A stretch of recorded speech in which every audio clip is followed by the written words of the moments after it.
राधे राधे दोस्तों, आप सभी को हरिहर लोकगीत माला चैनल में स्वागत है। आज हम एक बेटा विवाह का गीत लेके आए हैं। उम्मीद करते हैं आप सभी को अच्छा लगेगा। दोस्तों, अगर अच्छा लगे तो प्लीज़ मेरा चैनल को लाइक, सब्सक्राइब, शेयर और कमेंट ज़रूर करें। और ये भी ज़रूर बताएं कि आप लोगों को किस तरह का लोकगीत और किस तरह का भजन सुनना है। हम ज़रूर कोशिश करेंगे अच्छी अच्छी लोकगीत, अच्छा भजन, सोहर, विवाह गीत, का जो भी है आप तक पहुंचाना। धन्यवाद। आरे सावर बरन के दुल्हा कवन दुल्हा हो गईले घोड़ा पे सवार।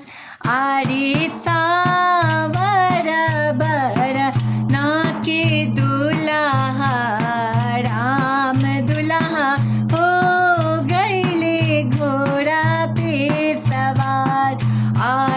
घोड़ा दौड़ला दुल्हा चलली फुआ के देश खोजे लागल फूफा के दुआर। आरे घोड़ा दौड़ाले दुल्हा चलले फुआ के देश खोजे लागल फूफा के दुआर। आरे कवन हवे हमर फूफा के महलिया हो, चला फूफा साजे बरियात। आरे कवन हवे हमर फूफा के महलिया हो, चला फूफा साजे बरियात।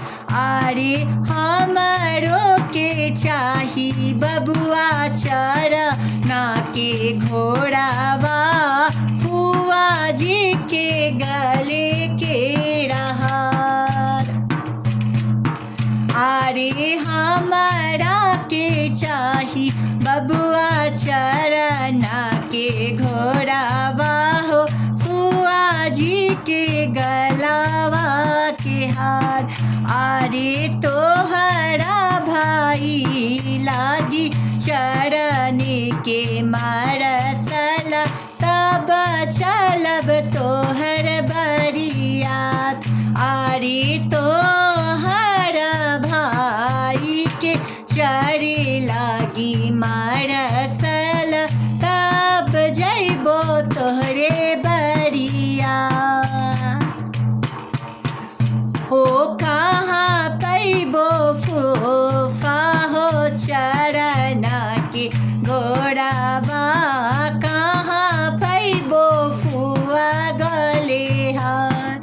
आरे कहाँ पैबो फूफा हो चरना के घोड़ावा, कहाँ पैबो फुआ गले हार। आरे कहाँ पैबो भाई के चरे लागी मारसला, 9 बजे चलीले ससुराल। आरे कहाँ पैबो भाई के चरे लागी मारसला, 9 बजे चलीले बरियार। अतना बचन जब सुनले सब बुआ लोग, करे लागल फूफा से पुकार। अतना बचन जब करे लागल सब फुआ लोग, करे लागल फूफा से गुहार। आरे प्राण के आधार हुए हमर भतीजवा, से हो भतीजारू सल जाय।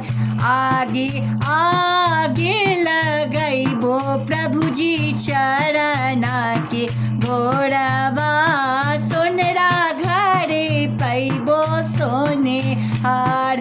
आरे बजरा में पैबो प्रभु जी चरण के मारा, सलाह हम जैबो साजे बहिया। धन्यवाद।